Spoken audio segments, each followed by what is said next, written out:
Hi guys, we are currently here just outside of an industrial unit where Mount Crom Armouries are situated. Beyond that small door is where the Winged Crusader's armor was made. Before we proceed any further, I'd like to give a huge thanks to Alex, aka the Winged Crusader, for our recent collaboration with him. I'd also like to say thanks to the people at Mount Crom Armouries for letting us have a tour at the workshop. During this visit, we're going to take a good look at what goes on behind that door, observe how they fabricate such equipment, and to have a chat with the people that make all this happen.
Or by a shield.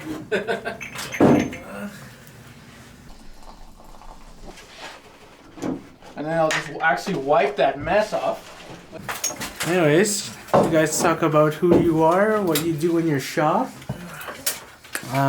What's your specialty? What have you done so far? We are Mount Crom Armouries, based out of Red Deer, Alberta. We've always been passionate about hitting metal, and I think there's nothing better than turning fire sticks into murder pokies.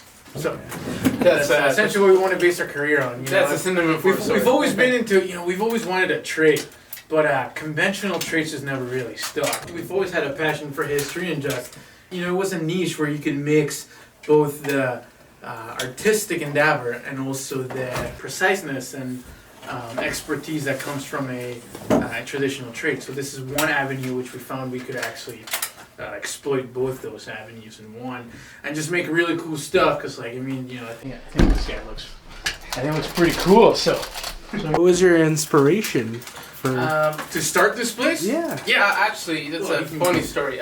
Well, we've always been very passionate about history, right? But I would say our inspiration, funny enough, that basically what got the ball rolling, you could say my sign in the stars, was actually when we were fortunate enough to meet our Arnold Schwarzenegger. We are a long time Conan the Barbarian fans since we were young, and we actually got to meet him completely by accident, not intending to. And my brother gave him a necklace that he made in high school just out of pencils. Yeah, we just we kind of always loved that grit, that those guys had back in the early '80s, right? Maybe early '90s. The willingness to actually really just wing it and actually pursue what you love. And we found a lot of inspiration in individuals like Arnold, Sly, right? Like they were just going on the willingness to push through the struggle to get where we are currently now. It's it's been an uphill fight. It still is, but it's I don't know what to say. It's just to live an unauthentic life is just not worth it. So that's really where we're here, and it's just the ability to, you're providing more than just a service, that people actually do love what you're doing, right? It's different. You're hitting something subconscious that sometimes it's better not even putting it into words. It's really something you can actually feel. Yeah. So yeah, of course. So you wanted fantasy themed, but like armor. You wanted functional armor based on like a popular fantasy setting. And we're like, yeah, that's something that's never really been done. I mean, there's two fields, really. There's a historical arms field, which is like historical combatants, historical martial arts, and then there's cosplay, right? But with cosplay, it turns to be, it's mainly just foam, right? Foam, of course. Yeah. So we decided to marry both of them and create this steel monstrosity. Yeah, so it's just one of the many pieces we have coming down the road, but yeah, it's why can we do that? Why can we make it both epic and functional? And we have seen examples of that in the past, maybe in some previous films, but not to the extent in which it can be available also for the general public. So that's what we want to do, be able to provide that, and also just do our own designs, and see where we can take it from there. At the end of the day, it's just guys who's making cool stuff for people. Honestly, if I were to put in one word, for me, I'm not just doing what I call it, like I said, just a regular trade. I like how I'm a sculptor, but it's functional sculpting. Like you can actually wear what I'm wearing, and it will protect you. We're still trying to restart the appreciation for like local production.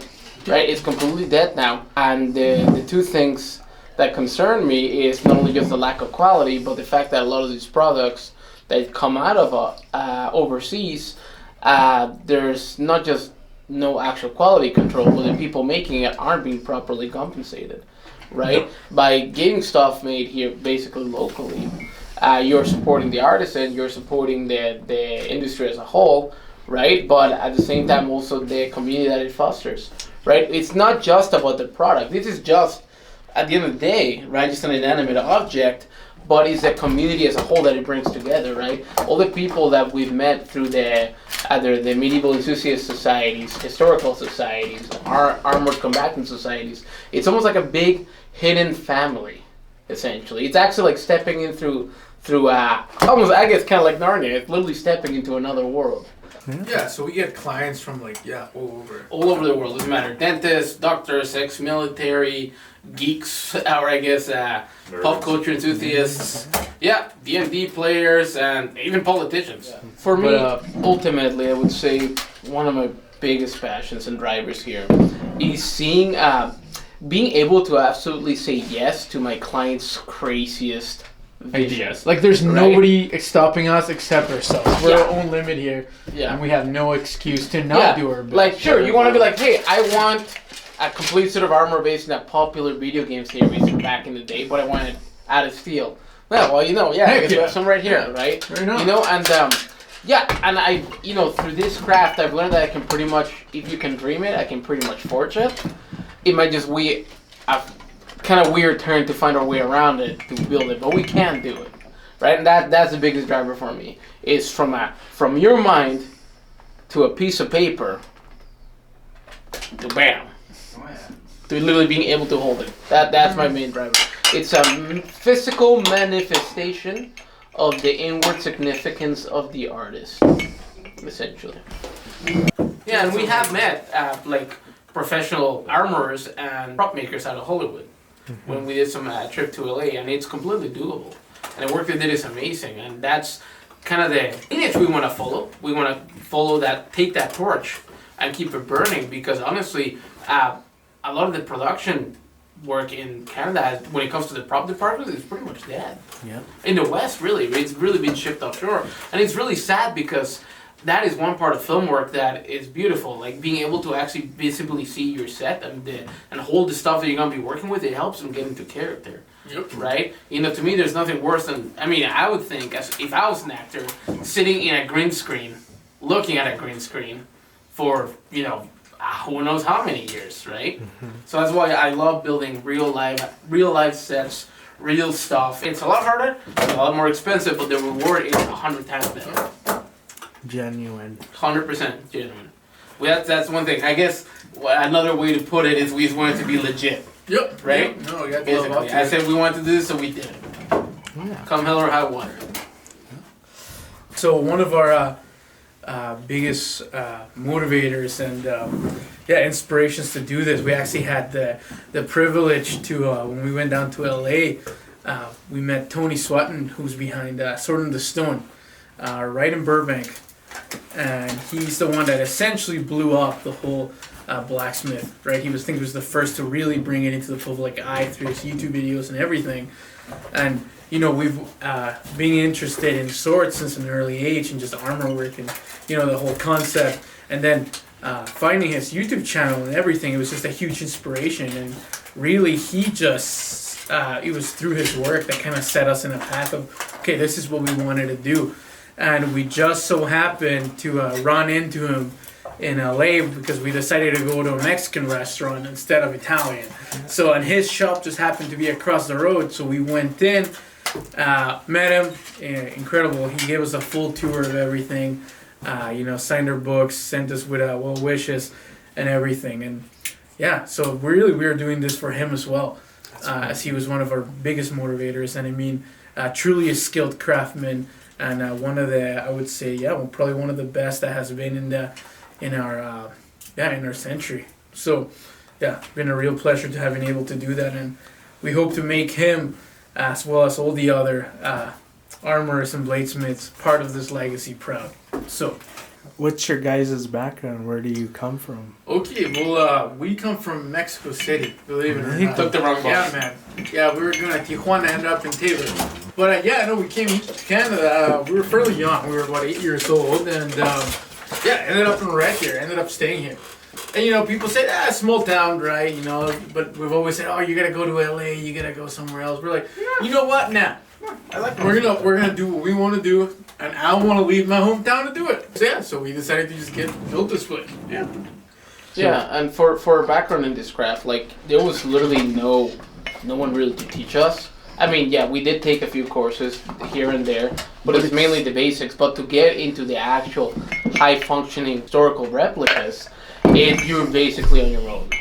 You are either finding manuals from some guy that tried doing the same thing and was lucky enough to have the time to write it, or you're literally finding the works of guys that died 500 years ago and translating it, if it's even possible. Yeah, and one of the awesome aspects of this is, to an extent, experimental archaeology. So what you really have to refer to it as, because we are not just sitting around, throughout the years just growing up. Yeah, we've read enough, we've looked at it, but how do we apply that? Nothing will prepare you for really making it. You can read all you want, but in the end of the day, it's only by doing it that you're actually gonna have a real return and a real taste of what it is you're actually looking at. And the beauty about it is that you will look at manuscripts and pictures of what the heck is this, right? There'll be something that looks like they're using a rolling pin on a chest plate, and you're like, there is literally nothing I can think of that I can possibly relate to that in terms of actually being a method of working. But that's the beauty about it, is that as you go, we dig things. It's like, oh, this makes sense. Oh, now this makes sense. But it only is through doing it that you tend to understand the hurdles. And it's kind of like we've created a bridge between the past, that person that would have lived who knows how many, years ago and now. So that's really is the beauty about it. And you're, in a way, inserting yourself into a legacy that otherwise, if you wouldn't be willing to do the work, you would not have been able to. It would just be delegated to museums and dusty shelves of history. Yeah, so to us, it's been a real gift to be able to, all the people we've met and all the things we've learned. And, it's by doing it, you don't just learn about it becomes even more than just the item itself. You actually learn about the people behind it, and the drive behind these things and why they did the things they did, and really how it's shaped their own cultures. So one of our aspirations is actually to go to Japan. So we're actually looking to learn the language and find our way over to actually learn the authentic method of doing the Japanese swords, which we find is probably one of the last places in modernity where you can find it still holds its cultural relevance and respect that it did in the day. In other words, the the blades, the samurai bladesmiths, or katana bladesmiths, or just general Japanese blades, are held to the same level as a priest, right? There's just a different essence and reverence, and I would say just, like a ritual to the way they do things.